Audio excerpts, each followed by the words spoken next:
నమస్కారం ఘంటారావానికి స్వాగతం. ముందుగా ప్రధాన అంశాలు. స్పేస్ టెక్నాలజీతో సమస్యలకు పరిష్కారం కనుగొనాలన్న మోదీ. ఉన్నతమైన ఆలోచనలు చేయాలని సీఈఓలకు సూచన.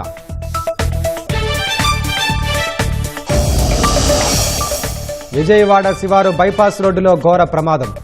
అతివేగంతో డివైడర్ను ఢీకొట్టి బొలెరో బోల్తా, ఒకరు మృతి.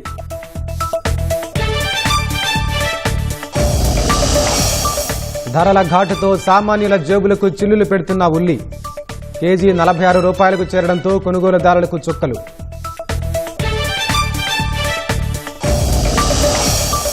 ఢిల్లీ ముకుంద్పూర్లో పోలీసులపై దాడి. వాహనం సీజ్ చేశారని కళ్లలో కారం చల్లిన దుండగులు.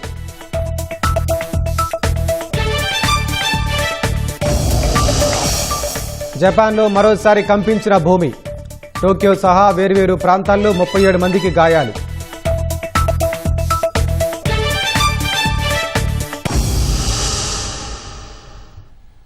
ఢిల్లీ ముకుంద్పూర్లో విధి నిర్వహణలో ఉన్న పోలీసులపై కొందరు దుండగులు దాడికి పాల్పడ్డారు. బైక్ను సీజ్ చేశారన్న కారణంతో పోలీసుల కళ్లలో కారం చల్లి ఇటుకలు కర్రలతో దాడి చేశారు. ఈ ఘటనలో 3 పోలీసులు గాయపడ్డారు. స్థానికుల సాయంతో పోలీసులు ఓ మైనర్ను అదుపులోకి తీసుకున్నారు. సరైన పత్రాలు లేకపోవడంతో ఓ ద్విచక్ర వాహనాన్ని పోలీసులు సీజ్ చేశారు. అరగంట తర్వాత బైక్ యజమాని తన కుటుంబ సభ్యులతో కలిసి అక్కడికి చేరుకుని పోలీసులతో వాగ్వాదానికి దిగారు. విచక్షణ కోల్పోయి పోలీసుల కళ్లలో కారం కొట్టి కర్రలు ఇటుకలతో దాడికి దిగారు. ఈ ఘటనలో 3 పోలీసులు గాయపడ్డారు. ప్రధాన నిందితుడు సునీల్ అలియాస్ పంకజ్ తన అనుచరులతో కలిసి అక్కడి నుంచి పరారయ్యాడు. పంకజ్ నేరస్తుడని పోలీసులు తెలిపారు. అతడిపై 5 తీవ్రమైన క్రిమినల్ కేసులున్నాయని చెప్పారు. పరారీలో ఉన్న నిందితులను పట్టుకునేందుకు ప్రత్యేక బృందాన్ని ఏర్పాటు చేసినట్లు వెల్లడించారు.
అంతరిక్ష రంగంలో కెరీర్ను నిర్మించాలనుకునే వారు భారత్కు రావాలని ప్రధాని నరేంద్ర మోదీ పిలుపునిచ్చారు. ఇందుకోసం తమ ప్రభుత్వం విధానపరమైన మద్దతిస్తుందని తెలిపారు. నేషనల్ స్పేస్ డే సందర్భంగా స్పేస్ స్టార్టప్ సీఈఓలు ప్రధానితో సమావేశమయ్యారు. ఈ సందర్భంగా తాము చేపట్టబోయే ప్రాజెక్టుల వివరాలను పలువురు సీఈఓలు మోదీకి వివరించారు. అనంతరం మాట్లాడిన ప్రధాని మోదీ అంతరిక్ష రంగంలోకి ప్రవేశించి ఎంతో ధైర్యాన్ని ప్రదర్శించారని స్పేస్ స్టార్టప్ సీఈఓలను ప్రశంసించారు. స్పేస్ టెక్నాలజీతో ప్రజా సమస్యలకు పరిష్కారాలు కనుగొనాలని వారికి సూచించారు. ప్రపంచవ్యాప్తంగా అంతరిక్ష రంగంలో ఉన్న ప్రతిభావంతులను ఆకర్షించేలా చర్యలు తీసుకుంటున్నట్లు మోదీ వెల్లడించారు. नए क्षेत्र में साहस दिखाया है. सबसे बड़ी बात है कि आपने सरकार की बात पे भरोसा किया. मेरा एक मत रहा कि जो भी हम निर्णय करें हम उसमें कंसिस्टेंट रहे, हम बार बार उसमें बदलाव न करें, ताकि कोई भी रिस्क लेना चाहता है तो उसको भरोसा रहे कि भाई ठीक है मेरी गलती के कारण कुछ गड़बड़ होगा तो ठीक है, लेकिन कोई मेरा हाथ नहीं छोड़ देगा. और ये विश्वास पैदा करने का हमारा प्रयास. बहुत लोगों को हमें जोड़ना है. और जैसा मेहता ने कहा कि अब विदेश से लोग गए हुए वापिस आ रहे हैं, मैं समझता हूं कि हमें ऐसा एक औरा खड़ा कर देना चाहिए कि इस फील्ड में दुनिया भर के लोगों को जिंदगी बनानी है तो हिंदुस्तान जाओ, भारत की कोई स्टार्टअप से जुड़ जाओ, भारत की कोई स्पेस एजेंसी से जुड़ जाओ. मैं पक्का मानता हूं जी, पूरा टैलेंट पूल जो है एक मैग्नेट की तरह आपके कारण हम खींच सकते हैं और वो हमारी एक बहुत बड़ी ताकत बन सकता है। విజయవాడ నగర శివారు బైపాస్ రోడ్డులో జరిగిన ప్రమాదంలో ఒకరు మృతి చెందారు. అతివేగంతో సరుకు లోడ్తో వెళ్తున్న ట్రక్కు డివైడర్ను ఢీకొట్టింది. దీంతో ప్రమాదానికి గురైన వాహనం చిత్తుచిత్తయింది. వాహనంలో ఇరుక్కుని క్లీనర్ మృతి చెందాడు. మృతుడు కర్ణాటక రాష్ట్రానికి చెందిన హేమంత్ నాయక్గా గుర్తించారు. ట్రక్లో డ్రైవర్ రవితేజ ఇరుక్కుపోవడంతో అతి కష్టం మీద అతన్ని బయటకు తీశారు. అనంతరం ఆసుపత్రికి తరలించారు. వాహనం కర్ణాటక చిపులపురానికి చెందినదిగా గుర్తించారు. నున్న గ్రామీణ పోలీసులు కేసు నమోదు చేశారు.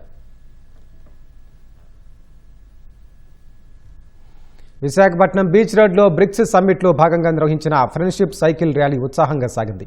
ఈ కార్యక్రమంలో కేంద్ర యువజన క్రీడా శాఖ మంత్రి మన్సుఖ్ మాండవీయ, బ్రిక్స్ దేశాల క్రీడా మంత్రులు, ప్రతినిధులు, టీడీపీ రాష్ట్ర అధ్యక్షుడు పల్లా శ్రీనివాసరావు, జీవీఎంసీ కమిషనర్ కేతన్ గార్గ్ పాల్గొన్నారు. సైకిల్ తొక్కి క్రీడాకారులను, యువతను ఉత్సాహపరిచారు. ఈ సందర్భంగా Brazil, Russia, India, China, south Africa దేశాలతో పాటు పలు మిడిల్ ఈస్ట్, ఆఫ్రికా దేశాల నుంచి విచ్చేసిన క్రీడా ప్రతినిధులు, యువజన మంత్రులు పెద్ద ఎత్తున పాల్పంచుకున్నారు. బ్రిక్స్ దేశాల మధ్య సాంకేతికత, క్రీడలు, నైపుణ్యాల భాగస్వామ్యం మరింత బలపడాలని కేంద్ర మంత్రి ఆకాంక్షించారు. కాలుష్య నివారణకు, ఆరోగ్యకరమైన జీవనశైలికి సైకిల్ ఉత్తమ మార్గమని తెలిపారు.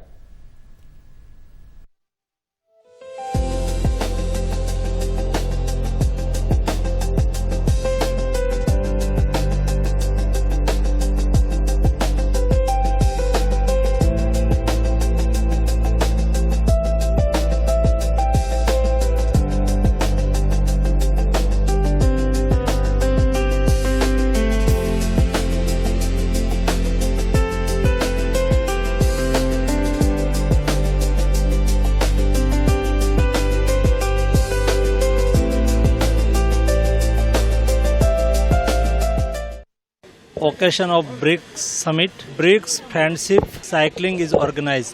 Every BRICS delegate is participated and enjoying to cycling. Cycling is one part of Fit India movement. Honorable Prime Minister initiated Sunday on Cycle. Sunday on Cycling. Now 1,800 city is organized today. 5 million youth join today Sunday on cycling. Cycling is a best exercise. Cycling is a solution of pollution. Cycling is a fitness. So we all are join every Sunday on cycling and save our health. Six nations మధ్యన ఒక స్నేహభావాన్ని కుదర్చాలని ఉన్నటువంటి technologies కావచ్చు, అది sports రంగంలో కావచ్చు, లేకపోతే వివిధ రంగాల్లో ఉన్నటువంటి నైపుణ్యతని షేర్ చేసుకోవడానికి, దేశాల మధ్యన షేర్ చేసుకోవడానికి ఈ బ్రిక్స్ సదస్సులు, సమ్మిట్స్ ఉపయోగపడతాయండి. ఈసారి మాత్రం స్పోర్ట్స్కి సంబంధించిన దాంట్లో ఈరోజు ఇక్కడ ఈ కార్యక్రమం చేయడం, పార్ట్నర్షిప్ సెలబ్రేషన్ అని చెప్పేసి బీచ్లో సైక్లింగ్ పెట్టారండి. సో ఇందులో పాల్గొనడం మాకు చాలా ఆనందంగా ఉంది. విశాఖపట్నంలో 11 కంట్రీస్ ద్వారా పార్టిసిపేట్ చేయడం జరిగింది. So Brazil, Russia, India, China and south Africa ఒక ఇంటర్నేషనల్ గ్రూప్. దాని కాకుండా middle east countries, south African countries కూడా ఇక్కడ పాల్గొన్నారు. ఖచ్చితంగా సైక్లింగ్ మన సిటీలో ప్రమోట్ చేయాలి. మన సిటీలో కాదు, మొత్తం దేశంలో, మొత్తం ప్రపంచంలో కూడా ప్రమోట్ చేయాలి. In fact every Monday in GVMC also we promote cycling. I personally use cycle to go to office and మా చాలామంది హెచ్ఓడి, అడిషనల్ కమిషనర్స్ కూడా సైకిల్ యూజ్ చేస్తుంటారు. So cycling is a healthy sport and it is good for environment, good for health. మేము సిటీలో కూడా cycling track develop చేస్తున్నాము. 3 or 4 cycling tracks already next 2 to 3 months వచ్చేస్తాయి. We will try to saturate the city with the cycling track so that ప్రతి ఒక్కరికి కూడా cycling sporting event లాగా, cycling life line event లాగా యూజ్ చేయడానికి వీలుంటుంది. నిత్యం వంటింట్లో ఘాటు పుట్టించే ఉల్లి ఇప్పుడు ధరల ఘాటుతో సామాన్యుల జేబులకు చిల్లులు పెడుతోంది. రోజువారీ వంటకాల్లో అత్యంత కీలకమైన ఉల్లిపాయలు, అల్లం, వెల్లుల్లి ధరలు రోజురోజుకు పైకి వెళ్తున్నాయి. విజయవాడ హోల్సేల్ మార్కెట్లో డిమాండ్కు తగ్గ సరఫరా లేక వ్యాపారులు, కొనుగోలుదారులు ఇబ్బందులు పడుతున్నారు. మహారాష్ట్ర, కర్ణాటక, తెలంగాణ, కర్నూలు, అనంతపురం నుంచి సరుకు వస్తున్న రేట్లు ఏమాత్రం తగ్గడం లేదు. నాణ్యమైన ఉల్లి మార్కెట్కు రాక తెచ్చిన సరుకు నిల్వ ఉంచితే కుళ్ళిపోతుందని వ్యాపారులు చెబుతున్నారు. మొన్నటి వరకు కేజీ 25 రూపాయలున్న ఉల్లి ధర అమాంతం 46 రూపాయలకు పెరగడంతో కొనాలంటే ఆలోచించాల్సి వస్తోందని కొనుగోలుదారులు ఆవేదన వ్యక్తం చేస్తున్నారు. పండవన అవుతూనే ఉంటుంది. ఉల్లిపాయ పెరిగిద్ది తరిగిద్ది, కానీ ఈసారి బాగా పెరిగింది. దానివల్ల కొద్దిగా ఇబ్బంది పడుతున్నారు. ఇబ్బంది పడితే ఏంటంటే ఇదివరకు అయితే 100 రూపాయలు 2 కేజీలు 3 కేజీలు 4 కేజీలు వచ్చేవాళ్ళు. ఇప్పుడు 2 కేజీలు 120 రూపాయలు అనేసరికి కొద్దిగా బాధపడుతున్నారు. తక్కువగా ఉండేటప్పుడు ఎక్కువగా సేల్ అయ్యేది మాకు కూడా. ఇప్పుడు కొద్దిగా కష్టంగా ఉంది. వ్యాపారం కూడా అంతంత మాత్రంగా ఉంది. బస్తాలు వచ్చినప్పుడు కొన్ని డ్యామేజ్ అవ్వడం, మాకు కూడా ఏమీ కిట్టుబడి రావట్లా, లాస్ వస్తుంది. అయినా చేయాలి, వ్యాపారం చేయాలి రోడ్డు మీద.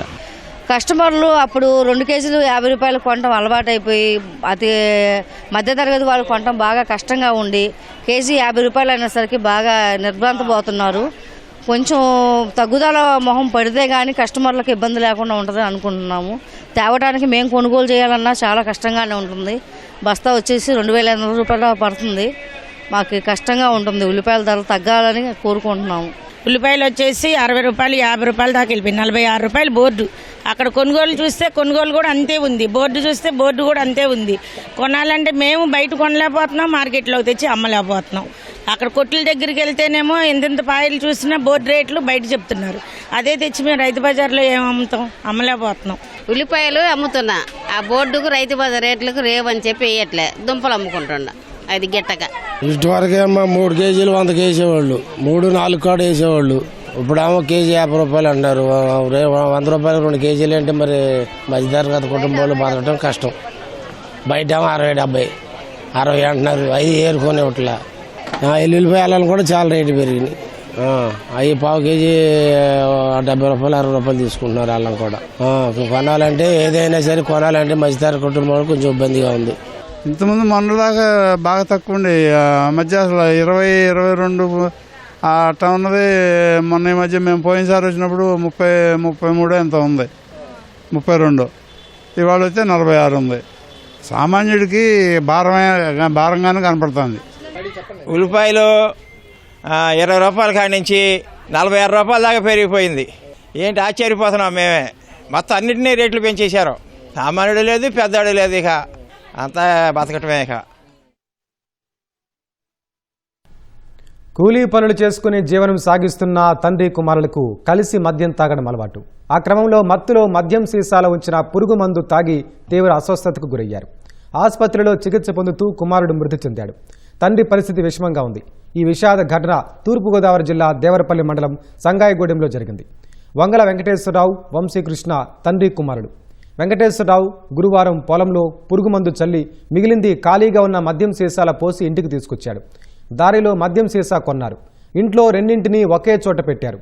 ఆ రోజు రాత్రి తండ్రి కుమారుడు మద్యం తాగుతూ మత్తులో పొరపాటున మద్యం సీసాలోని పురుగుమందు తాగేశారు.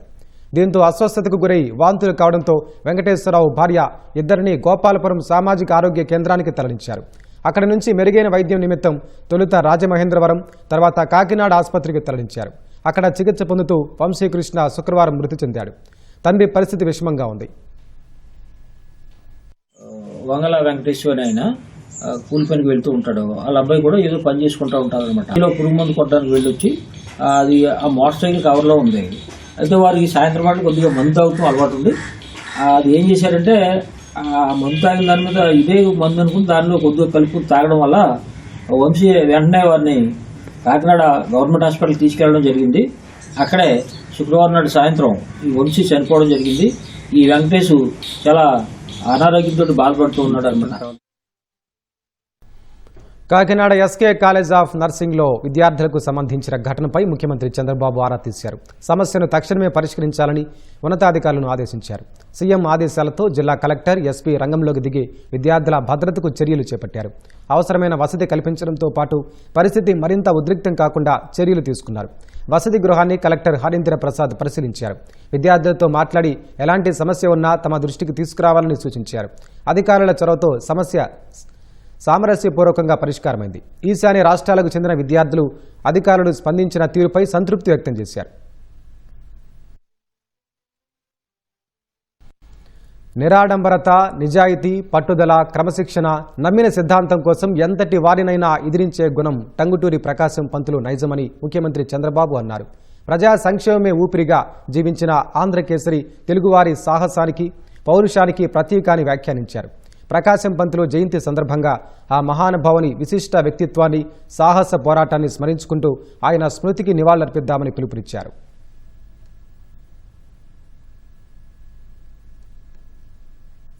జపాన్లో 5.9 తీవ్రతతో భూకంపం సంభవించింది. ఎబరకి ప్రాంతంలో 70 కిలోమీటర్ల లోతులో భూకంప కేంద్రాన్ని గుర్తించారు. రాజధాని టోక్యో సహా వేర్వేరు ప్రాంతాల్లో 37 మంది గాయపడ్డారు. భూకంపం కారణంగా టోక్యో నరిటా విమానాశ్రయానికి వెళ్లే ఎక్స్ప్రెస్ రైళ్లను కొద్దిసేపు నిలిపివేశారు. ఈశాన్య ప్రాంతాలకెళ్లే లోకల్ రైళ్లు ఆలస్యంగా నడుస్తున్నాయి. బుల్లెట్ రైళ్లు మాత్రం యథావిధిగా నడుస్తున్నాయని ఈస్ట్ జపాన్ రైల్వే కంపెనీ తెలిపింది. టోక్యోలో భూగర్భ నీటి పైప్లైన్ పగిలిపోవడంతో రహదారులపై నీరు చేరింది. అణువిద్యుత్ కేంద్రాలకు ఎలాంటి నష్టం వాటిల్లలేదని న్యూక్లియర్ రెగ్యులేషన్ అథారిటీ స్పష్టం చేసింది. ఆస్తి నష్టం అంచనా వేయడానికి టాస్క్ ఫోర్స్ను ఏర్పాటు చేసినట్లు జపాన్ ప్రధాని సనాయే తకాయిచి తెలిపారు. గత నెలలో జపాన్లోని కుషు ద్వీపంలో 7.1 తీవ్రతతో భూకంపం సంభవించగా 38 మంది మృతి చెందారు.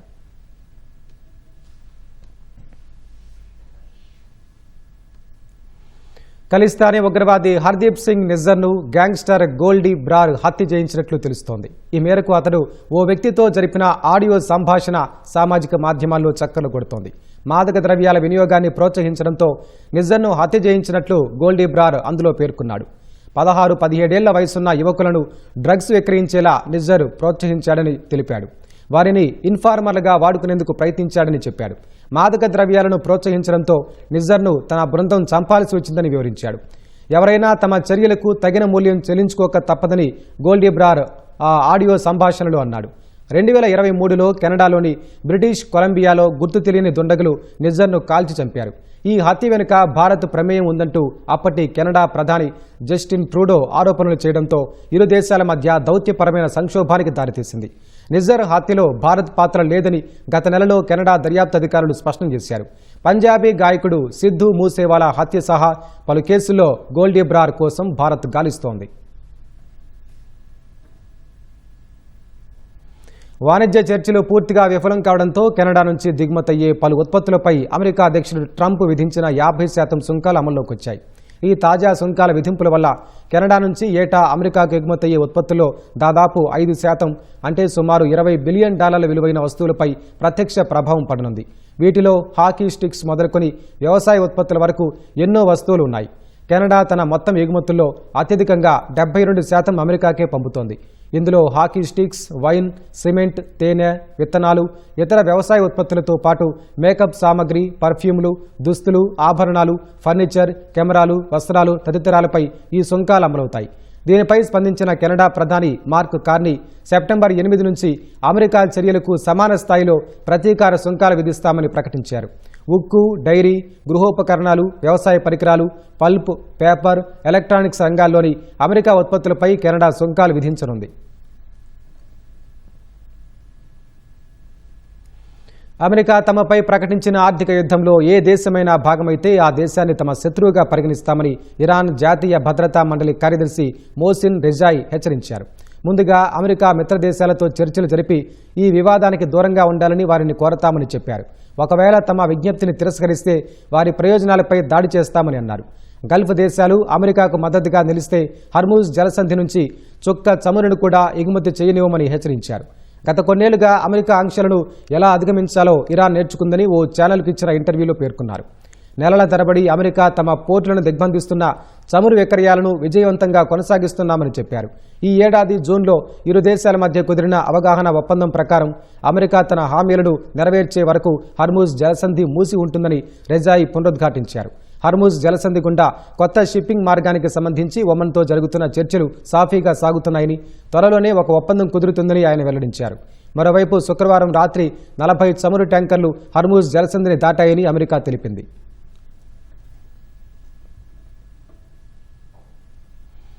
చైనాలోని సిచువాన్ ప్రావిన్స్లో వరదలు బీభత్సం సృష్టించాయి. కొండపోత వర్షాల కారణంగా వీధులన్నీ జలమయమయ్యాయి. అనేక కార్లు, దుకాణాలు, నివాస భవనాలు నీట మునిగాయి. పెద్ద ఎత్తున ఆస్తి నష్టం సంభవించింది. దాదాపు వేలాది మందిని సురక్షిత ప్రాంతాలకు తరలించారు. వర్షాలు తగ్గుముఖం పట్టడంతో విపత్తు నిర్వహణ బృందాలు సహాయ పునరావాస కార్యక్రమాలను వేగవంతం చేశాయి. దాదాపు 2000 మందికి పైగా సిబ్బందిని, 30కి పైగా వాహనాలు, యంత్రాలను సహాయక చర్యల కోసం వినియోగిస్తున్నారు.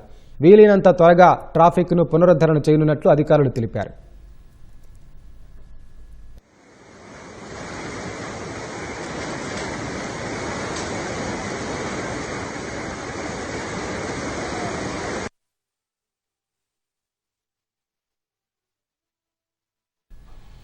చైనా బీజింగ్లో జరుగుతున్న వరల్డ్ హ్యూమనాయిడ్ రోబో గేమ్స్లో 2 రోబోలు ప్రపంచ రికార్డులను బద్దలుగొట్టాయి. అథ్లెటిక్స్లో మానవులు నెలకొల్పిన ప్రపంచ రికార్డులను బ్రేక్ చేసి సరికొత్త చరిత్ర లిఖించాయి. 2009లో జమైకా అథ్లెట్ ఉసేన్ బోల్ట్ 9.58 సెకండ్లలో 100 మీటర్లు పరిగెత్తి ప్రపంచ రికార్డును నెలకొల్పాడు. అయితే ఓ హ్యూమనాయిడ్ రోబో 9.39 సెకండ్లలోనే 100 మీటర్ల రేసు పూర్తి చేసి సరికొత్త రికార్డును నెలకొల్పింది. 1993లో క్యూబా అథ్లెట్ జేవియర్ సోటోమేయర్ 2.45 మీటర్ల ఎత్తు దూకి రికార్డు నెలకొల్పగా ఓ రోబో 2.88 మీటర్లు ఎత్తు దూకి చరిత్ర సృష్టించింది. ఈ 2 రోబోలను బీజింగ్కు చెందిన ఎక్స్ హ్యూమనాయిడ్ సంస్థ తయారు చేసింది. ఈ మెగా ఈవెంట్లో దాదాపు 2000కు పైగా హ్యూమనాయిడ్ రోబోలు పాల్గొంటున్నాయని నిర్వాహకులు తెలిపారు. 5 రోజుల పాటు జరిగే ఈ పోటీల్లో టేబుల్ టెన్నిస్, సాకర్ వంటి 51 విభాగాల్లో 1000కు పైగా ఈవెంట్స్ జరగనున్నాయి. ఈ హ్యూమనాయిడ్ రోబోలు ప్రస్తుతానికి ప్రదర్శనలు, పరిశోధనలకే ఎక్కువగా ఉపయోగపడుతున్నాయి. క్షేత్రస్థాయిలో వీటి వినియోగానికి మరింత సమయం పడుతుందని నిపుణులు చెబుతున్నారు.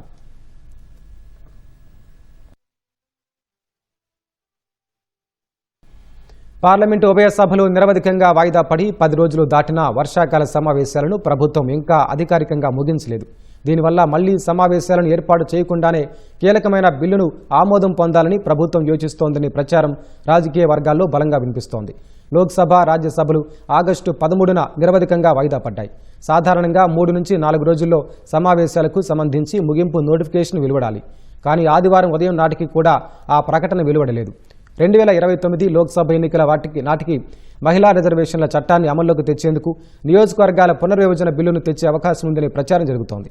జనాభా నియంత్రణ పాటించిన దక్షిణాది రాష్ట్రాల ప్రాతినిధ్యం తగ్గిపోతుందని ఆందోళనలను అధిగమించేందుకు అన్ని రాష్ట్రాల్లో లోక్సభ స్థానాలను 50% పెంచేలా ప్రభుత్వం కసరత్తు చేస్తోంది. మరోవైపు పార్లమెంటు సమావేశాలు ముగిసి 10 రోజులు గడిచినా ప్రోరోగ్ చేయకపోవడంపై కాంగ్రెస్ ప్రధాన కార్యదర్శి జయరాం రమేష్ అనుమానాలు వ్యక్తం చేశారు.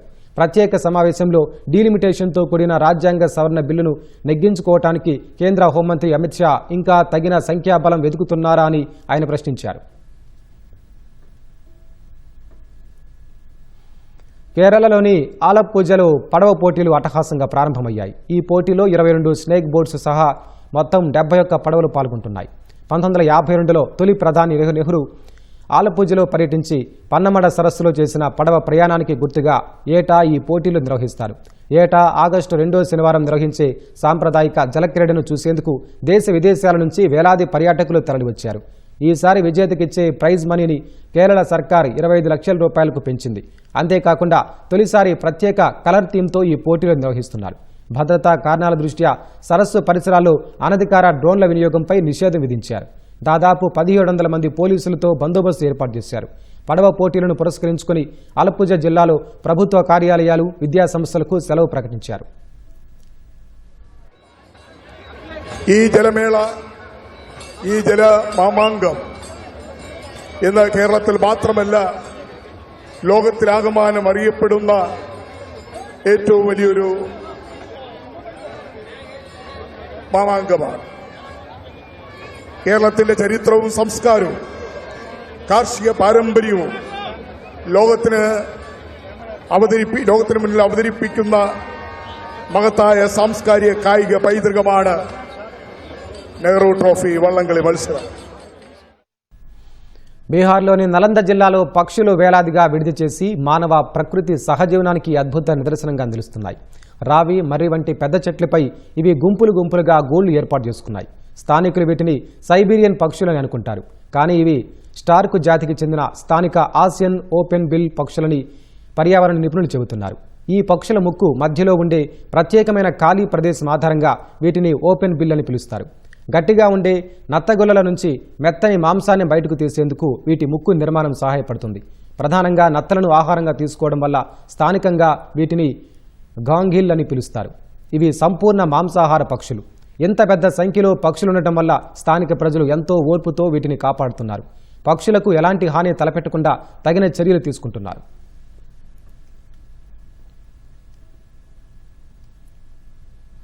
ప్రభుత్వ కార్యాలయాల్లోని అధికారులు, సిబ్బంది అవినీతిగా పాల్పడుతున్నట్లు ఫిర్యాదులు అందితే నిఘా వేసి పట్టుకుంటామని కర్నూలు ఏసీబీ డీఎస్పీ సీతారామరావు తెలిపారు. ప్రజలకు సేవ చేయాల్సిన ఉద్యోగులు, అధికారులు ప్రభుత్వానికి చెడ్డ పేరు తీసుకొస్తే వారిపై చట్టపరమైన చర్యలుంటాయన్నారు. రిజిస్ట్రేషన్, పోలీసు, రవాణా శాఖ కార్యాలయాల్లో అవినీతి జరుగుతోందని ఫిర్యాదులు వస్తున్నాయన్న ఏసీబీ డీఎస్పీ ఆయా శాఖలపై ప్రత్యేక నిఘా పెట్టామన్నారు. అవినీతి నిరోధక శాఖ సిబ్బంది పేరుతో ఎవరైనా ఫోన్ చేసి బెదిరించి డబ్బులు డిమాండ్ చేస్తే వెంటనే ఏసీబీని ఆశ్రయించాలని చెబుతున్న కర్నూలు ఏసీబీ డీఎస్పీ సీతారామరావుతో మా ప్రతినిధి మురళి ముఖాముఖి. ప్రభుత్వ సేవలన్నీ సులభంగా ప్రజల వద్దకు చేరుతున్నప్పటికీ కొన్ని శాఖల్లో ఇంకా అవినీతి పెరుగుపోతూనే ఉంది. అవినీతి పూర్తిగా నిర్మూలన చేయాలంటే అవినీతి నిరోధక శాఖ పూర్తి స్థాయిలో పనిచేయాల్సినటువంటి అవసరం ఎంతైనా ఉంది. దీనికి సంబంధించి కర్నూలు జిల్లా ఏసీబీ డీఎస్పీ సీతారామరావు గారు మన దగ్గర ఉన్నారు. అసలు ఈ అవినీతి నిరోధక శాఖ ఏ విధంగా పనిచేస్తోంది, కేసులు ఏ విధంగా ఛేదిస్తారనే దానిపైన ఆయన అడిగి మరిన్ని విషయాలు తెలుసుకుందాం. గతంలో కడప ఏసీబీ డీఎస్పీగా ఉంటూ ఇటీవలనే బదిలీపై ఇక్కడికి రావడం జరిగింది. ఏసీబీలో ముఖ్యంగా 3 రకాలైనటువంటి కేసులు చేయడం జరుగుతుంది. ఆ అధికారులు రెడ్ హ్యాండెడ్గా లంచం తీసుకుంటుండగా రెడ్ హ్యాండెడ్గా వారిని పట్టుకోవడం జరుగుతుంది. అది ట్రాప్ కేసెస్ అని అంటాము. అది మొదటి తరహా కేసులు. రెండవది ప్రభుత్వ ఉద్యోగులు తమ సర్వీసులో అక్రమంగా ఆస్తులు కూడబట్టినట్లయితే స్థిర చరాస్తులు, ఆ కేసెస్ను అవి రెండో తరహా కేసులు. ఇప్పుడు ముఖ్యంగా ప్రజలతో ఎప్పుడైతే ఎక్కువ సంబంధాలు ఉంటాయో, బడ్జెట్ అనేది ఎక్కువగా ఉంటుందో, లేదు ఆర్థిక కార్యకలాపాలు ఎక్కువగా జరిగేటటువంటి కొన్ని శాఖల్లో ఎక్కువగా అవినీతి జరుగుతూ ఉన్నదన్న సమాచారం మా దగ్గర కూడా ఉంది. ముఖ్యంగా రెవెన్యూ కానీ, పోలీస్ కానీ, రిజిస్ట్రేషన్ కానీ, మున్సిపాలిటీస్ కానీ, ఈ రకంగా transport department, commercial taxes. So వీటి మీద మేము రెడ్ హ్యాండెడ్గా పట్టుకోవాలంటే మాత్రం ఖచ్చితంగా మాకు ఒక కంప్లైంట్ అనేది రావాల్సి ఉంటుంది. కంప్లైంట్ రాకుండా మేము మా అంతకు మేముగా వెళ్ళి రెడ్ హ్యాండెడ్గా పట్టుకోవడం అనేది ఎప్పుడూ జరగదు.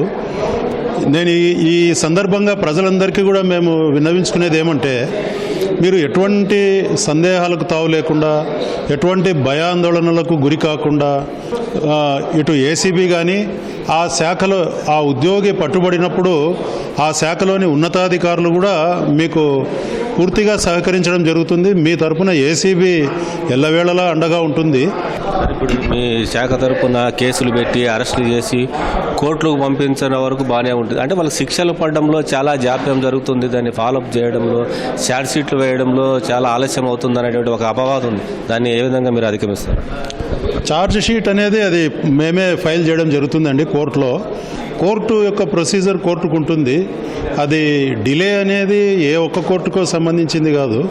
ప్రస్తుతం ఉన్నటువంటి పరిస్థితుల్లో అయితే తొందరగానే కేసెస్ డిస్పోజ్ అవుతున్నాయని నేను భావిస్తూ ఉన్నాను. సార్, ఎక్కువగా మీ ఏసీబీ అధికారుల పేరు చెప్తూ ఫేక్ కాల్స్ కూడా చేస్తున్నారు. ఆయా ప్రభుత్వ శాఖల్లో ఉన్నటువంటి ఉద్యోగులు కావచ్చు, అధికారులు కావచ్చు, వాళ్ళు బెదిరించి డబ్బులు కూడా వాళ్ళ అకౌంట్కి ట్రాన్స్ఫర్ చేసుకుంటున్నటువంటి సందర్భాలు ఉన్నాయి. ఇలాంటి పరిస్థితుల్లో మీరు అధికారులు కావచ్చు, ప్రజలకు ఏం చెప్తారు? ముఖ్యంగా నేను ఉమ్మడి కర్నూలు జిల్లా ప్రజలందరికీ చేసేటటువంటి విజ్ఞప్తి ఏమంటే, ఏసీబీ అని చెప్పి ఫోన్ కాల్స్ వచ్చాయో మీ అందరి దగ్గర కూడా మా ఫోన్ కాల్స్ ఇవ్వడం జరిగింది ఆల్రెడీ. నాకు కానీ మా అధికారులకు కానీ ఫోన్స్ చేసి, లేదు మీరు ఇక్కడే లోకల్గా ఉన్నట్లయితే మీరు పర్సనల్గా వచ్చి కన్ఫర్మ్ చేసుకొని కూడా మీరు దాన్ని మీరు క్లారిఫై చేసుకోవచ్చు. అదేవిధంగా మీకు వెంటనే అటువంటి కాల్స్ వచ్చినప్పుడు మీ సంబంధిత పోలీస్ స్టేషన్స్లో మీరు కంప్లైంట్ ఇచ్చి ఆ వ్యక్తుల మీద మీరు చట్ట ప్రకారం చర్య తీసుకోవాల్సిందిగా కూడా నేను మీ అందరికీ కూడా విజ్ఞప్తి చేస్తున్నాను. సో ఎవరి మీదైతే కంప్లైంట్ వస్తుందో వారి మీద తప్పకుండా ఏ స్థాయి అయినా, అది ఏ డిపార్ట్మెంట్ అయినా, ఎవరైనా కూడా ఎటువంటి పక్షపాతం కానీ రాగద్వేషాలు కానీ ఏసీబీకి ఉండవు. ముఖ్యంగా నా దగ్గర అయితే అలాంటివన్నీ ఏమీ ఉండవండి. ఖచ్చితంగా చర్య తీసుకుంటాం. ఇది ఏసీబీ డీఎస్పీ సీతారామరావు గారు చెప్తుంది. తప్పనిసరిగా అవినీతికి పాల్పడిన అధికారులు ఎవరైనా తమకు ప్రజలు స్వచ్ఛందంగా వచ్చి ఫిర్యాదు చేస్తే చర్యలు తీసుకుంటామంటే అభిప్రాయాన్ని ఏసీబీ డీఎస్పీ వ్యక్తం చేస్తున్నారు. కెమెరామెన్ శేషుతో మురళి, ఈటీవీ న్యూస్, కర్నూలు. రాయలసీమ సేద్యం ఇప్పటి వరకు ఓ లెక్క, ఇక నుంచి మరో లెక్కగా మారనుందా? ఉద్యాన పంటలు రైతుల జాతకాన్ని మార్చబోతున్నాయా? విరబూసే విరులు సిరులు కురిపించబోతున్నాయా? కూటమి ప్రభుత్వ చర్యలు అవుననే చెబుతున్నాయి. రికార్డు స్థాయిలో హంద్రినీవా జలాలను కుప్పం వరకు చేర్చిన ప్రభుత్వం ఇక సాగులో సరికొత్త అధ్యాయాన్ని ప్రారంభించబోతోంది. త్వరలో ప్రారంభం కానున్న రాయలసీమ ఉద్యాన హబ్ విధి విధానాలు అమలు తీరుపై ఉద్యాన శాఖ రాష్ట్ర కమిషనర్ శ్రీనివాసులతో మా ప్రతినిధి ఓబ్లేసు ముఖాముఖి ఇప్పుడు చూద్దాం. రాయలసీమ జిల్లాతో పాటు ఉమ్మడి ప్రకాశం జిల్లాతో కలిపి 1,00,000 కోట్ల రూపాయలతో ఉద్యాన హబ్ రాష్ట్ర ప్రభుత్వం శ్రీకారం చుట్టింది. ఈ కార్యక్రమానికి సంబంధించి రాష్ట్ర ఉద్యాన శాఖ కమిషనర్ శ్రీనాడికి మరిన్ని వివరాలు తెలుసుకుందాం. సార్ నమస్తే సార్. సార్ రాష్ట్ర ప్రభుత్వం ఉద్యాన హబ్ ని శ్రీకారం చుట్టబోతుంది. ఈ కార్యక్రమానికి సంబంధించిన విధి విధానాలు ఎలా ఉంటాయి, ఏ దశలో ఎలాగా ఈ కార్యక్రమాన్ని రూపకల్పన చేశారు సార్? ఇది ప్రజెంట్ రాయలసీమలో ఉద్యాన పంటలు ఏమేమి ఇష్యూస్ ఎదుర్కొంటున్నాయి, దానికి ఉన్న ఇంకా ఆపర్చునిటీస్ ఏమున్నాయి, అగ్రో క్లైమేట్ కండిషన్స్ ఎలా ఉన్నాయి, వీటన్నిటిని దృష్టిలో పెట్టుకుంటూ ఇది ఒక ఇంటిగ్రేటెడ్ హార్టికల్చర్ డెవలప్మెంట్ ప్లాన్ లాగా తయారు చేయడం జరిగింది. ఇరిగేషన్ ఏదైతే ఆల్రెడీ ఆన్ గోయింగ్ ఏదైతే ఉన్నాయో వాటన్నిటిని కూడా ట్యాప్ చేసుకుంటూ వాటిని ఇంకా ముందుగా కంప్లీట్ చేసుకుంటూ దానిని తద్వారా వస్తున్న వాటర్ ని మైక్రో ఇరిగేషన్ ద్వారా కనెక్ట్ చేసి గ్రామాల్లో పంట పండుతుంది కాబట్టి పొలాల్లో అటన్నిటిలో ఇక్కడి నుంచి హైవే కనెక్టివిటీ కోసం పంచరాజు రూరల్ రోడ్ ని కూడా డెవలప్ చేయాలనే ఉద్దేశంతో ఇది ఒక ఎంటైర్ ఉన్న ఎగ్జిస్టింగ్ పంట, అదేవిధంగా మనం రాబోయే 3 సంవత్సరాల కాలంలో చేయబోయే పంట, తద్వారా వస్తున్న ఉత్పత్తులు, వీటన్నిటిని కలుపుకుంటూ ఈ ఇంటిగ్రేటెడ్ హార్టికల్చర్ డెవలప్మెంట్ ఒక ప్రోగ్రామ్ డిజైన్ చేయడం జరిగింది. దీంట్లో మనము ఆల్మోస్ట్ ఆల్ ఇప్పుడు ఎగ్జిస్టింగ్ ఉన్న ఏరియాకి ఒక 6 లక్షల హెక్టేర్స్ని మనము టార్గెట్ చేస్తూ ఉన్నాము.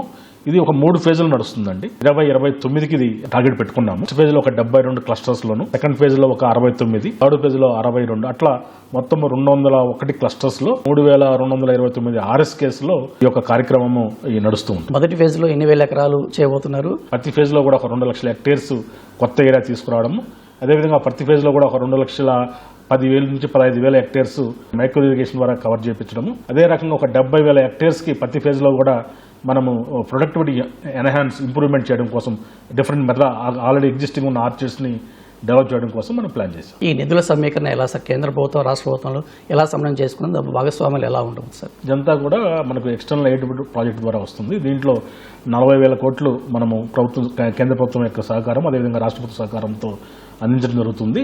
ఒక 60,000 కోట్లు మనం ప్రైవేట్ ఇన్వెస్ట్మెంట్ ఖచ్చితంగా దీంట్లో ఎక్స్పెక్ట్ చేస్తున్నాం. ఆ ప్రైవేట్ ఇన్వెస్ట్మెంట్ ఎవరైతే వస్తున్నారో వాళ్ళకి రకరకాల ప్రోత్సాహకాలు ద్వారా మనం ఒక 60,000 కోట్లు మనం ఎక్స్పెక్ట్ చేస్తాం. హార్టికల్చర్ హబ్ కార్యక్రమంలో అన్ని శాఖలు కూడా సమన్వయం చేస్తున్నారు. ఈ యొక్క ఏ శాఖ ఏ భాగస్వామ్యం ఏ పని ఏ విధి నిర్వహించే అవకాశం ఉందంటారు సార్? స్టేట్ లెవెల్లో ఖచ్చితంగా ఒక కమిటీ ఉంటుంది. ఇది ఎవ్రీ మంత్ మానిటర్ చేస్తాము. అంటే ఖచ్చితంగా దీంట్లో అగ్రికల్చర్ ఉంటుంది, అంటే అగ్రికల్చర్ మీద హార్టికల్చర్ ఉంటుంది, అట్లాగే ఇరిగేషన్ ఉంటుంది, పంచరాజ్ ఉంటుంది, ఫుడ్ ప్రాసెసింగ్ ఉంటుంది, ఇండస్ట్రీస్ ఉంటుంది, లాజిస్టిక్స్ ఉంటాయి, I&I డిపార్ట్మెంట్ ఉంటుంది. వీళ్ళందరూ కూడా సీనియర్ ఆఫీసర్స్ లెవెల్లో ఇది మానిటర్ చేస్తాం. జిల్లా లెవెల్లో కలెక్టర్ గారి ఆధ్వర్యంలో కలిసి కోఆర్డినేట్ చేసుకుంటూ ఎవ్రీ మంత్ ప్రోగ్రెస్ తీసుకుంటూ ఎండ్ టు ఎండ్ డిజిటల్ ప్రక్రియ ద్వారా మాత్రమే మానిటర్ చేయడం. ఇది గ్లోబల్ స్టాండర్డ్ లో గ్లోబల్ ఎక్స్పోర్ట్ ఖచ్చితంగా మీట్ అయ్యే విధంగా ప్లాన్ చేస్తున్నాం. పోస్ట్ హార్వెస్ట్ ఒకటి పెట్టుకోవడం ఒకటి. పర్టికులర్ గా డిమాండ్ ఎవరి క్రాప్స్ అంటే మనం చూస్తూ ఉన్నాం. ఇప్పుడు రాయలసీమలో యాపిల్ కూడా వస్తా ఉంది, అవకాడో వస్తా ఉంది, అదేవిధంగా మనకు ఎనివే ప్రొటెక్టెడ్ కల్టివేషన్ లో క్యాప్సికమ్, జుక్కిని అని రకరకాలవన్నీ వస్తున్నాయి. ఈవెన్ కుప్పమా ప్రాంతంలో బ్లూబెర్రీని కూడా మనం ప్లాన్ చేస్తున్నాం. కొత్తగా గ్లోబల్ లో ఏ పంటకైతే డిమాండ్ ఉందో దాన్ని, అట్లాగే మనకున్న బత్తాయితో పాటుగా మ్యాండరిన్ కూడా మనము ప్లాన్ చేస్తున్నాం. సో ఆ మ్యాండరిన్ కూడా చూసుకొని తద్వారా దాన్ని మనము గ్లోబల్గా, అట్లాగే గ్రేప్స్ ఉన్నాయి, గ్రేప్స్ని కూడా మనం టైప్ చేస్తున్నాం ఎక్స్పోర్ట్ కోసం. ఫుడ్ ప్రాసెసింగ్ డిపార్ట్మెంట్ ఉంది, వాళ్ళని కూడా సమన్వయం చేసుకుంటూ పోస్ట్ హార్వెస్ట్ సంబంధించి మేము ప్లాన్ చేస్తాం. మొట్టమొదట ఏ క్లస్టర్ కావచ్చు, ఏ రైతుకి లబ్ధిదారుల ఎంపిక ఎలా ఉండబోతుందని చెప్పి మీరు చెప్తారు? ఎక్కడైతే రెడీగా వాటర్ అవైలబిలిటీ ఉందో మైక్రో ఇరిగేషన్ తో మేము లింకప్ చేయగలుగుతాము, దానిని ఫస్ట్ ఫేజ్ లో మనం తీసుకోవడం జరిగింది. 72 క్లస్టర్ తీసుకోవడం జరిగింది. లబ్ధిదారుల ఎంపిక ఇప్పుడు ఎగ్జిస్టింగ్ స్కీమ్స్ ఎట్లయితే ఉన్నాయో ఇది ఓపెన్ అండి. ఒకటి టార్గెట్ ఓరియంట్కి వెళ్తాము.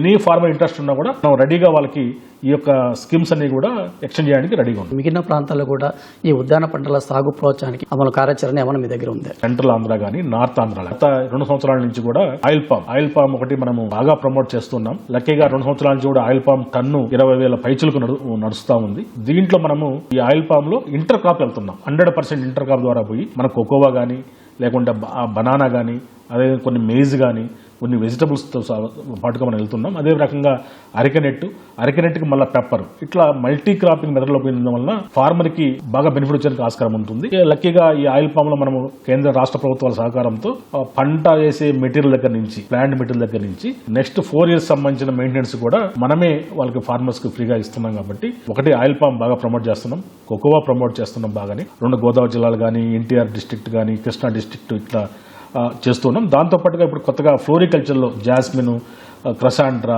ఈ మ్యారీగోల్డ్, ఇవి కూడా మంచి హై వాల్యూ ఉన్నాయి, వాటిని ప్రమోట్ చేస్తూ ఉన్నాం. ఎనివే చిల్లీ మనకు అందరికీ తెలిసినట్టుగానే లాస్ట్ ఇయర్ కొంత రేటు ఉంది. ఇప్పుడు ఎన్నెల్లో ఉన్నా కూడా దాన్ని కూడా ప్లాన్ చేస్తూ ఉన్నాం.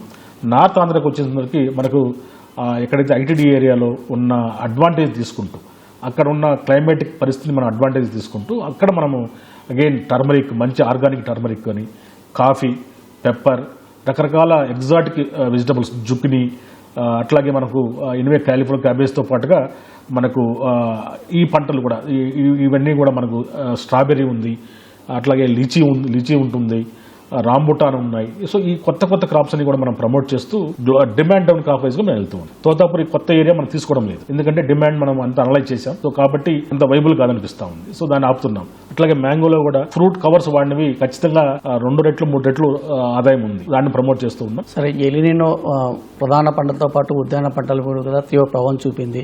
ఆ ప్రభావం ఉద్యాన పంటల సాగు మీద ఎలా ఉందంటున్నారు? దీన్ని అధిగమించడానికి రైతులు సలహా సూచనలు మీరు ఏమిస్తారు సార్? వాటర్ తక్కువ ఉన్న వాటికి వెళ్ళమని చెప్తున్నాము. దాంతోపాటుగా కొన్ని మనకు న్యాచురల్ ఫార్మింగ్ తరఫున పిఎండిఎస్ ఉంది. తద్వారా ఆ పిఎండిఎస్ విత్తనాలు చల్లినప్పుడు వస్తే పంట వస్తుంది, లేకపోయినా కూడా పశుగ్రాసంగా ఉపయోగపడుతుంది. కాబట్టి అదొకటి చెప్తూ చిల్లి వేయబోయే ఫార్మర్ అందరికీ కూడా ఇన్సూరెన్స్ కవర్ చేశాము. వాళ్ళకి ఒక భరోసా, ఒకవేళ ఎన్ని అప్రకర పరిస్థితులు ఏదైనా ఇబ్బంది అయినా కూడా ఇన్సూరెన్స్ క్లెయిమ్ చేయాలని పిఎండిఎస్ ఎంకరేజ్ చేస్తూ, ఆల్ హార్టికల్చర్ క్రాప్లో పిఎండిఎస్ ఎంకరేజ్ చేస్తూ పామ్ పాండ్ ఒకటి, మైక్రో ఇరిగేషన్ ఒకటి, వీడ్ మ్యాట్ ఒకటి, ఈ కార్యక్రమాల ద్వారా మనం ముందుకెళ్తున్నాం. కొంత ఎల్నినో ఎఫెక్ట్, కొంత ఫ్రూట్, కొంత క్వాలిటీ కానీ అంటే ప్రొడక్షన్ కానీ కొంత తగ్గడానికి ఆస్కారం ఉంది. దాన్ని కూడా ఐడెంటిఫై చేస్తాం. ఇది రాయలసీమ ఉద్యాన హబ్ గురించి వివరాలు. కెమెరామెన్ సైదాతో ఓబ్లేష్, ఈటీవీ న్యూస్. గుంటూరు మిర్చి ఎగుమతులకు ఇబ్బందులు రాకూడదంటే ఏం చెయ్యాలి? నిపుణుల సూచనలతో ఈటీవీ స్పెషల్ స్టోరీ ఇప్పుడు చూద్దాం. ఎర్ర బంగారం ఎదురీదుతోంది. వంటింటి రారానిగానే కాదు, వాణిజ్య పంటల్లో ఒకటిగా విదేశీ ఎగుమతుల్లో కీలకంగా ఉన్న మిరప గడ్డు పరిస్థితులు ఎదుర్కొంటోంది. వాతావరణ పరిస్థితులు, చీడపీడల బాధలు దాటుకొని ధరల లెక్కలు చూసుకొని దేశ సరిహద్దులు దాటినా కొన్నాళ్ళకే తిరుగుటపాలో వచ్చేస్తోంది. నిన్న చైనా, నేడు శ్రీలంక, రేపు ఏ దేశం మన మిర్చిని రివర్స్ చేస్తుందే అనే ఆందోళన నెలకొంది. ఇది రైతులకే కాదు, కొని విక్రయించే వ్యాపారులు, ఎగుమతిదారులకు ఇబ్బందిగా మారింది. మరి దీనికి పరిష్కారం ఏంటి? రైతులు ఏం చేయాలి? వ్యాపారులు ఈ సవాళ్లను దాటేది ఎలా? యంత్రాంగం కార్యాచరణ ఎలా ఉండాలి?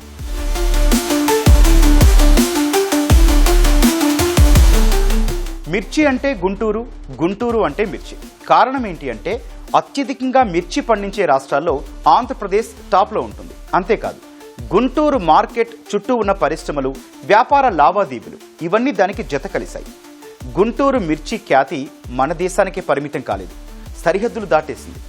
China, Sri Lanka, Bangladesh, Indonesia, Thailand ఈ దేశాలన్నీ మన కస్టమర్లే. ఇంతటి క్రేజ్ ఉన్న గుంటూరు మిర్చికి ఇటీవల గట్టి స్ట్రోక్లే తగులుతున్నాయి. గతేడాది జూన్లో 60 కంటైనర్ల సరుకును చైనా తిరస్కరించింది. ఏమైందా అని ఆరా తీస్తే నిర్దేశిత పరిమాణం కంటే పురుగు మందుల అవశేషాలు ఎక్కువగా ఉన్నాయట. కరెక్ట్గా సంవత్సరం దాటాక అంటే 2026 జూన్, జూలై నెలల్లో శ్రీలంక కూడా అదే పని చేసింది. 70 మిర్చి కంటైనర్లను వెనక్కి పంపేసింది. తేమ శాతం, ఆఫ్లోటాక్సిన్ మోతాదుకు మించి ఉన్నట్లు తేల్చింది.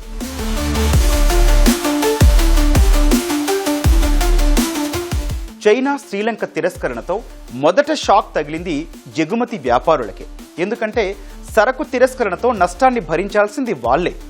దేశం నుంచి ఏటా 20,000కు పైగా మిర్చి కంటైనర్లు విదేశాలకు వెళ్తుంటాయి. ఆ లెక్కన చూస్తే వెనక్కొచ్చిన కంటైనర్ల సంఖ్య తక్కువే, కానీ గుంటూరు మిర్చి మార్కెట్పై పడే ప్రభావం మాత్రం బాగా ఎక్కువ. ఎలాగంటే రాష్ట్రంలో పండే మిరపలో ఎగుమతుల వాటా 30% పైగానే. చైనా, శ్రీలంక ప్రభావంతో మరికొన్ని దేశాలు ప్రతి కంటైనర్ను చెక్ చేస్తున్నాయి. సరైన ప్రమాణాలు లేవని తేలితే ఆంక్షలు విధించే అవకాశం ఉంది. గత 3 నెలలుగా ఎగుమతి లావాదేవీలు బాగా తగ్గడం దాని ఫలితమే. గత 2 నెలల నుంచి మీరు అబ్జర్వ్ చేసుకుంటే చాలా ఎక్స్పోర్ట్ రిజెక్షన్ నోటీసులు చాలామంది ఎక్స్పోర్టర్లు అందుకున్నారు.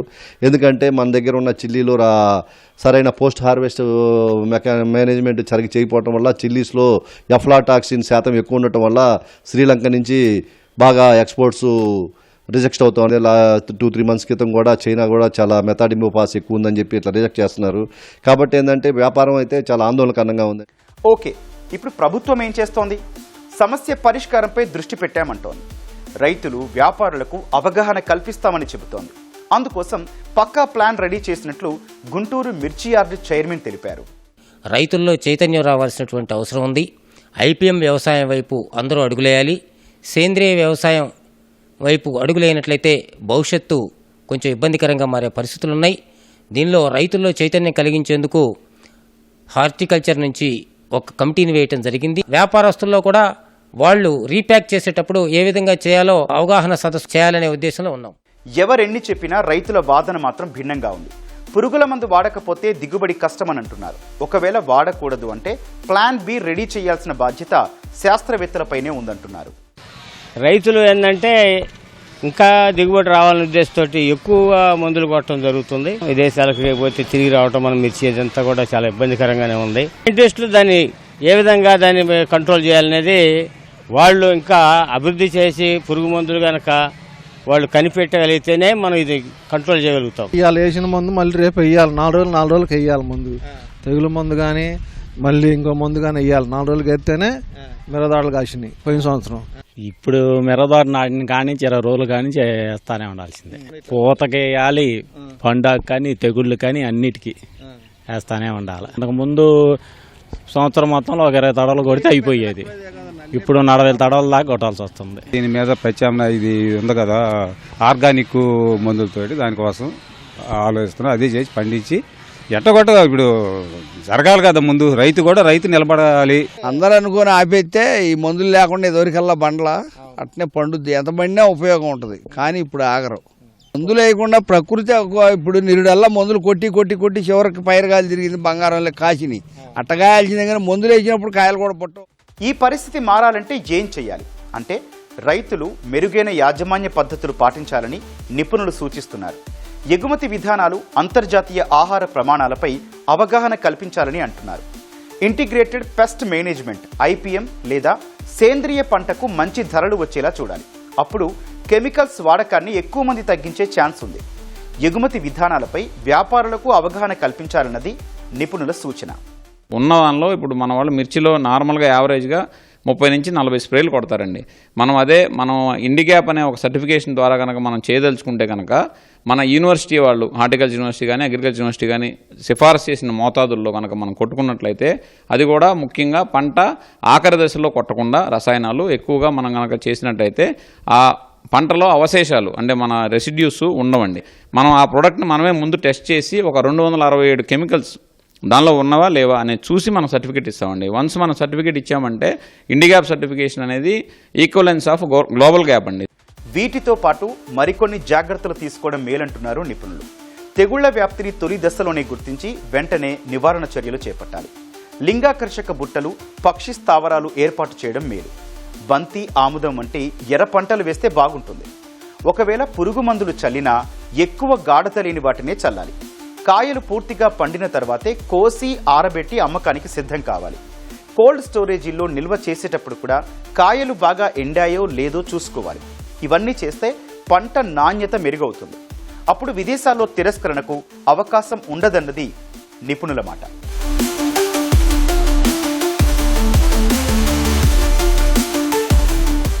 ప్రకాశం జిల్లాలో తాగునీటి అవసరాలకు ప్రస్తుతం ఎలాంటి ఇబ్బంది లేదని కలెక్టర్ రాజాబాబు తెలిపారు. రామతీర్థం, గుండ్లకమ్మ ప్రాజెక్టుల నుంచి నీటిని సేకరించి సమ్మర్ స్టోరేజీ ట్యాంకుల్లో నిల్వ చేస్తున్నామన్నారు.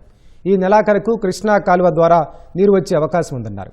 కృష్ణా నీటిని కేవలం తాగునీటి అవసరాలకే వినియోగించేలా అధికారులను ఆదేశించామని తెలిపారు. జిల్లాలో ఎక్కడైనా తాగునీటి సమస్య తలెత్తితే 1077 టోల్ ఫ్రీ నంబర్కు సమాచారం ఇవ్వాలని సూచించారు.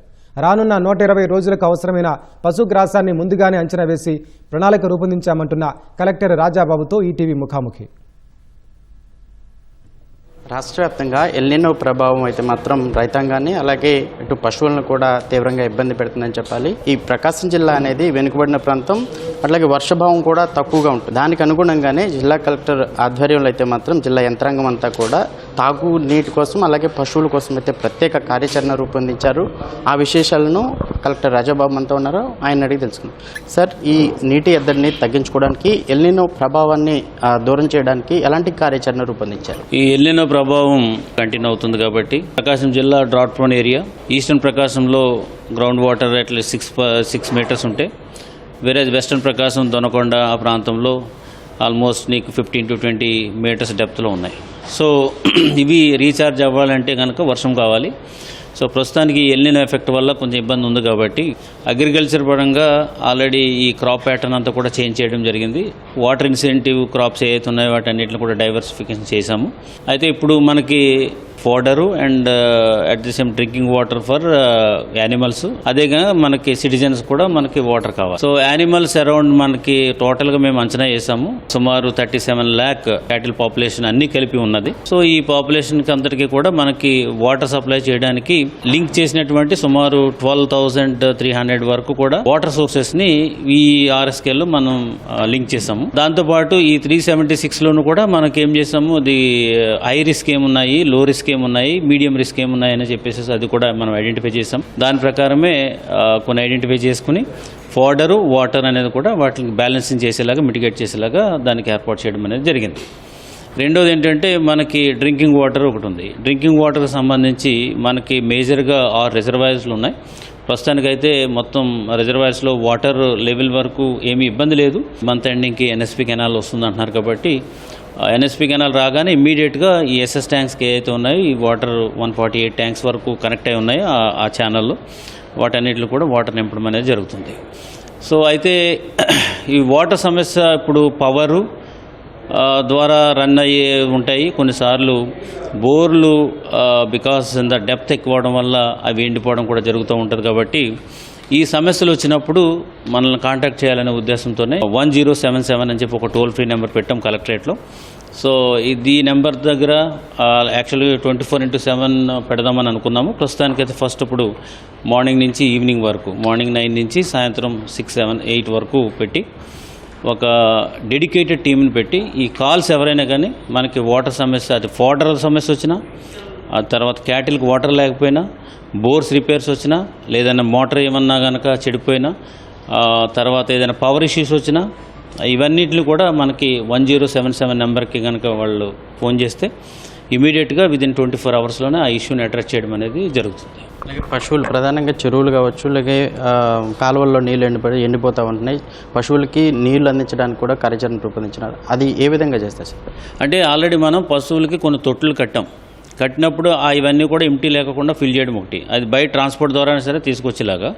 తర్వాత వాటర్ సోర్సెస్ కూడా మనం ఈ 12,131 ఏవైతే సోర్సెస్ ఉన్నాయో, అది బోర్ సోర్స్ అవని లేదంటే నియరెస్ట్ ట్యాంక్స్ అవని, ఏమైనా మొత్తం ఈ సోర్సెస్ అన్నీ కూడా ఉన్నాయా లేవా, రెస్టోరేషన్ చేయాలా అనేది కూడా ఇదంతా కూడా ఐడెంటిఫై చేసిన వాటిలో కూడా మనం వెరిఫికేషన్ చేస్తాం. ఇదంతా కూడా లాస్ట్ 1 week 10 days నుంచి జరుగుతుంది. ఇది ఈ ఎల్నినో ఎఫెక్ట్ వల్ల బాగా ఇబ్బంది పడేది ఏమవుతాయంటే మనుషులైతే ఏదో రూపంలో చెప్పగలుగుతారు, యానిమల్స్ అయితే చెప్పలేవు. కాబట్టి అంచేత మేము ముందే అన్నీ కూడా ప్లాన్ చేస్తాం. అదంతా కూడా ఎక్కడెక్కడ వాటర్ సోర్స్ ఉంటుందని ఫోడర్ కూడా అసెస్ చేయడం జరిగింది. అంచేత ఆ ఇబ్బంది ఏమి ఇప్పుడు రాబోయే 4 రోజుల వరకు కూడా మనకేమీ ఇబ్బంది లేదు.